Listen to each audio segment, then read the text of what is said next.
those who are faithful to God, mga kapatid, you will see the work of God through the Word of God. And so this is what we believe, right?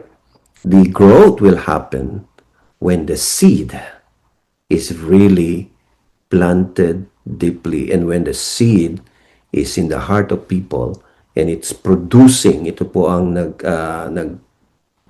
nagpapakita, ito po ang resulta po nito ay ang pamumunga ng mga anak ng Diyos, the fruit of holiness, the fruit of patience.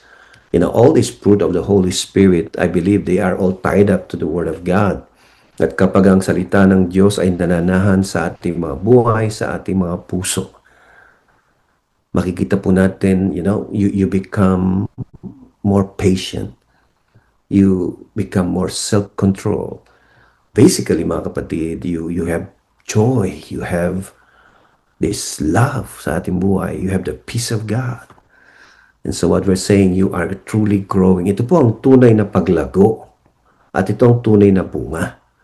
It has something to do with our character. It has something to do with our holiness. It has something to do with our desire na tayo po ay makalakad sa kalooban ng Diyos. It has something to do with our desire to kill the works of the flesh, the desire of the flesh. And that is true fruitfulness, mga kapatid. Of course, we pray that God will continue to bring more people and that God will continue to draw His elect, His chosen one, mga kapatid. But it has to be done through the Word of God.